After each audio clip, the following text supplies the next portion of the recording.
In this video, I'll be covering Vectric Toolpath tips and tricks that I use every day when programming projects. These tips will help you get cleaner cuts, better edges, and help you avoid mistakes before you ever press go. Let's get right into it. So the goal today is to cut out all of these different shapes right here using the profile toolpath. Now our material is 0.75 inches thick and it's roughly 2 foot by 2 foot. So the first tip on this profile toolpath is selecting the number of passes you're going to run. Now this may seem simple, but there's a lot of nuances in here. So the first thing you need to make sure you have selected is this Show Advanced Toolpath Options. And then when you go to Edit Passes, it's going to open up this page. Now what this page does is it allows you to set different thicknesses for your passes. And why you would want to do this is on this last pass right here, we're actually going to make it not as thick. And so it's still going to cut all the way through the material, but the last cut is only going to take off whatever we specify right here. And so I like going anywhere from an 1/8 inch to a 1/16 of an inch for this. And whenever you click apply, you do need to come down here and click this up arrow. And what that does, it just resets this right here. And so once I click that, it's going to make it even with the other 3 passes right there. Now you are able to set your pass number 1 depth as well. And so maybe you want to go a 1/4 inch deep for your first pass for whatever reason. You can click apply and do that as well.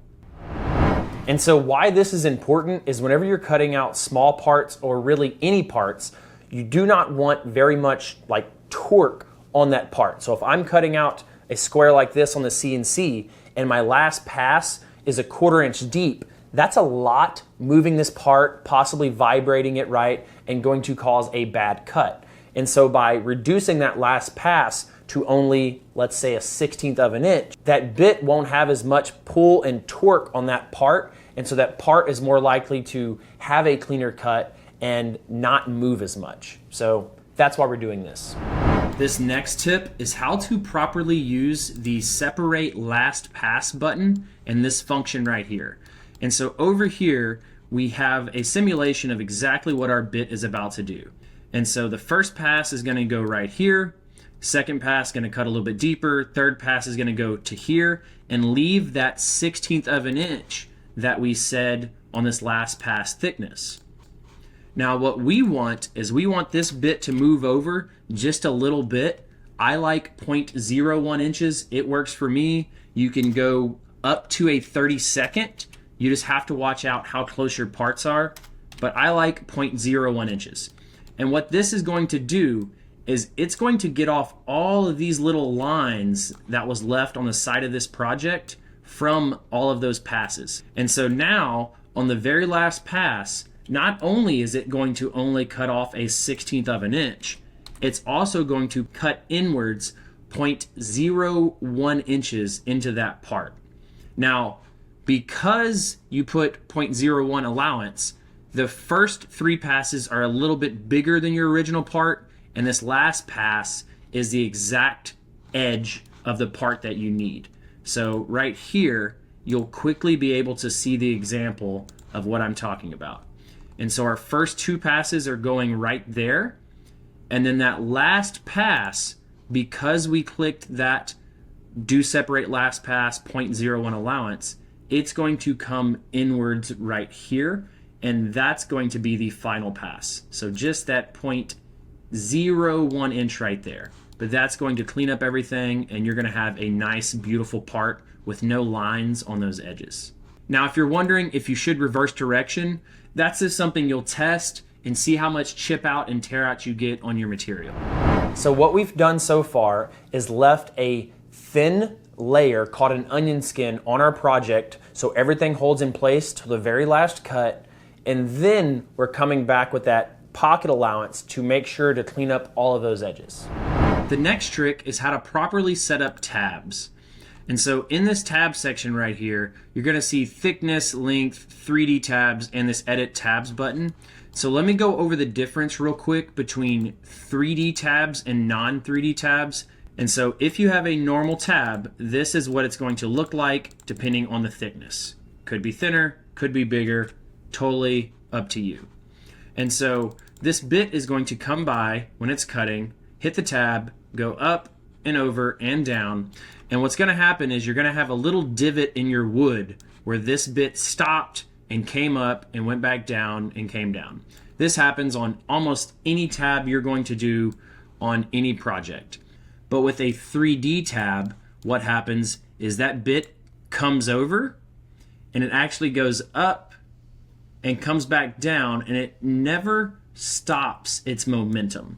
So that's not only going to shave off a couple seconds of runtime, but also shave off some seconds of sanding time having to get out those little divots. And so there's 3 different settings for these tabs. You have length, thickness, and 3D versus 2D. So for length, I typically stick with a 1/4 inch length tab, and thickness will depend on if it's plywood or hardwood. For plywood, I typically do a 1/16 of an inch up to an 1/8 of an inch. And for hardwoods, I actually stick with an 1/8 of an inch thickness for my tabs. Very rarely I will go down to a 1/16 of an inch because that tab is more likely to break.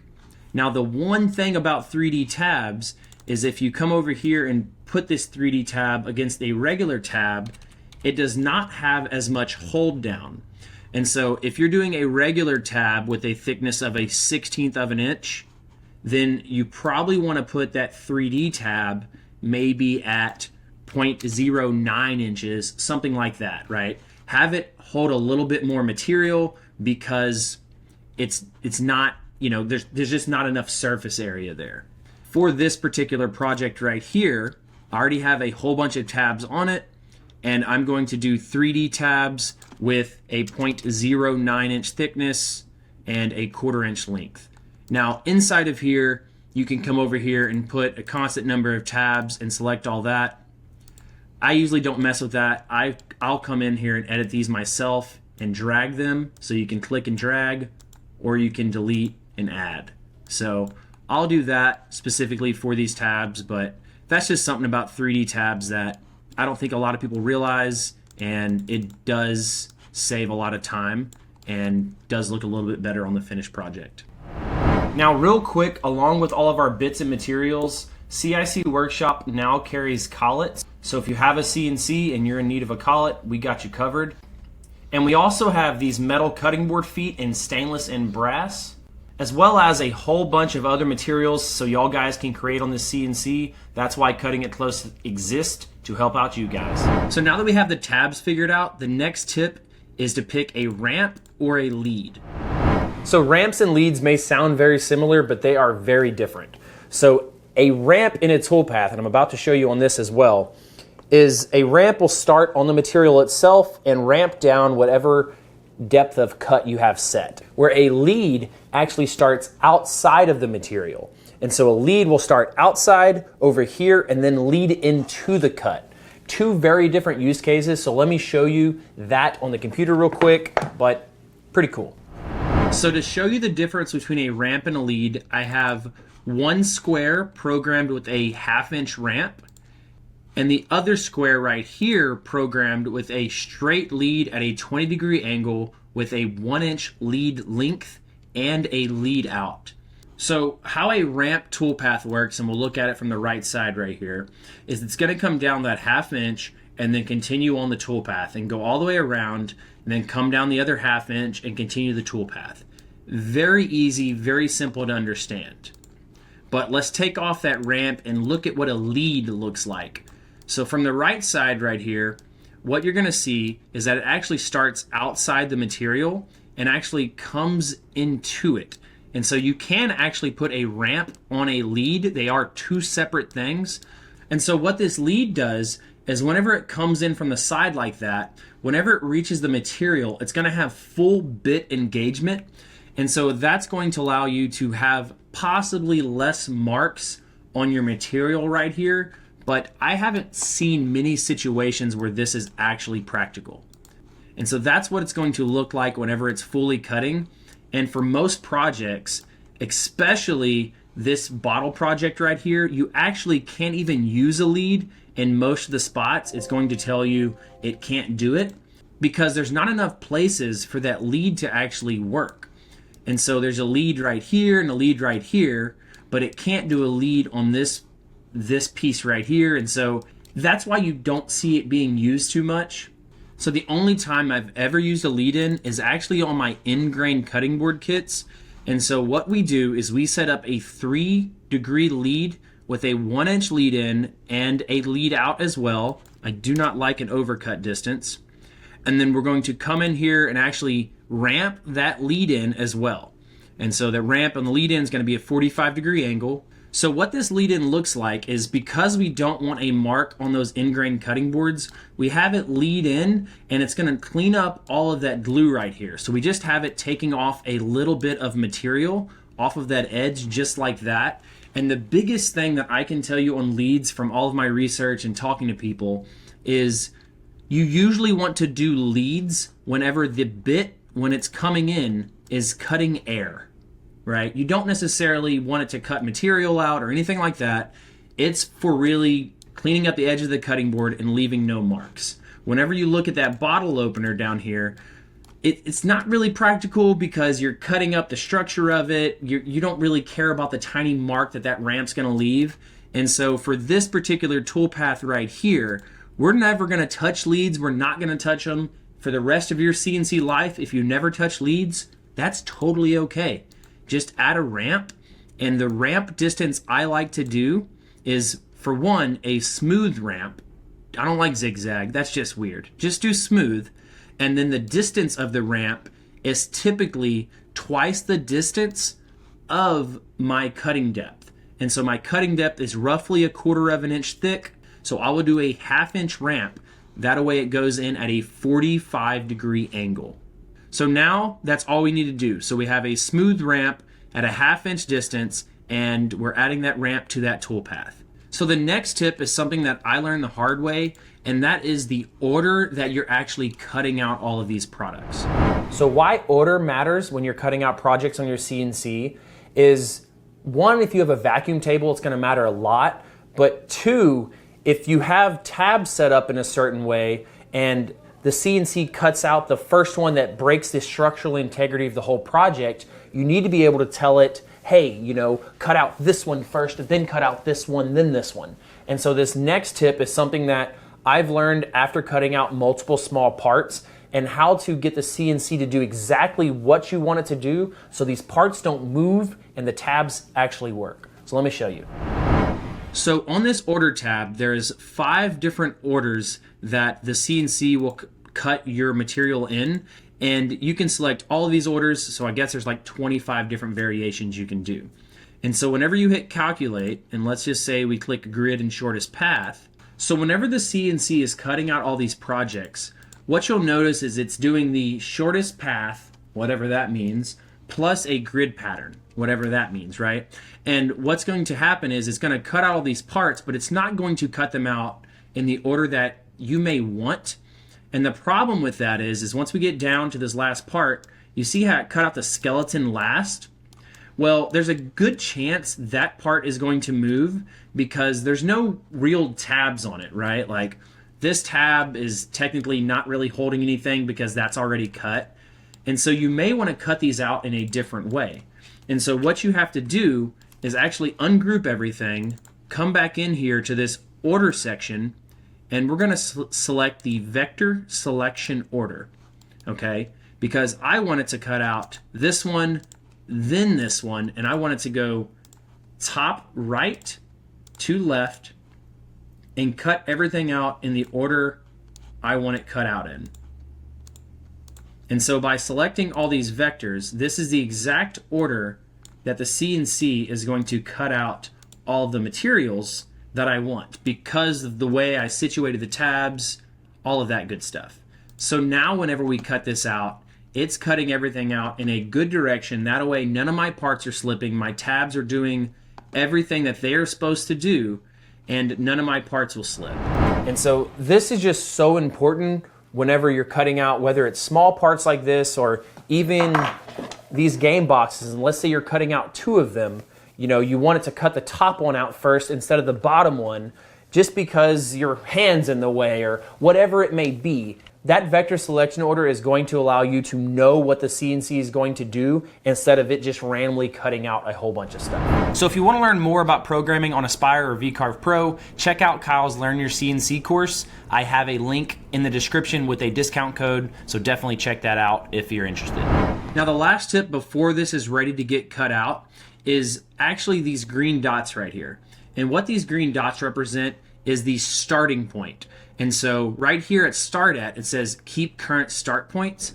And why these start points are important is because whenever you're cutting out something, let's say like this box right here, right? And you're cutting it out, and if you were to start, let's say right here and cut everything out, whenever it ends, it might tear out a little bit of your wood right there, right? And so it's actually better to start right here on this corner. That way, whenever this bit cuts everything out, there's no chance of chip out on this corner right here. And so in my production shop, we will adjust the start point to prevent tear out and really like make sanding a lot easier. So to adjust these start depths, we press the N button, which is node edit mode. So now we can see all of the nodes, and the one that is highlighted green is the one it's going to start with. And let's say, for example, this wrench right here, let's say every time we cut this wrench, it actually moves just a little bit, right? It moves because the tabs aren't holding it down properly, whatever. Well, maybe if we put the starting point right here, it wouldn't move. And so all you have to do is click on that other node, right click, and make that a start point. And this could be a little simple move that causes this wrench not to actually shift during cutting. So optimizing those green start points is not something you have to do on every single toolpath, but if you are having a part slip or having burn marks, just know you can press in, go in there, right click, make start point, and change that start point. And just make sure your start at over here is keeping the current start points, which are the green dots right there. So my general rule for a start point is you want it to be on the solid side of what you're cutting, right? So if this part's already cut, you want the start point to be as far away from the cutout part as you can. This way, whenever this, let's say this chicken leg gets cut out, the bit will start right here, farthest away from the cut point, and it'll cut out everything, and all of this is still held, and then it'll finish. So now that we've adjusted our start depths and we have the ramps and leads in order, we can click calculate. So let's quickly refresh on everything that we did. So we're cutting down 3/4 of an inch deep. We set our passes, and we set the last pass thickness to a 1/16 of an inch right here. Then we have a separate last pass coming in 0.01 inches. That way we clean up these nice edges. We have tabs. We're doing 3D tabs. That way we keep that bit acceleration as fast as possible. We're using a 1/2 inch ramp because our pass depth is 0.23 inches, so we roughly want twice the pass depth for a ramp distance. We do not want to do a lead. We selected the order that all of these will be cut out in, so nothing really moves on us, and we also adjusted the start depth. So now that all that is said and done, we have these beautiful weird shapes that are getting cut out, and everything is good in the world. So I hope you left this video with more knowledge than when you started, and as always guys, remember, if you ain't cutting it close, you ain't cutting it right.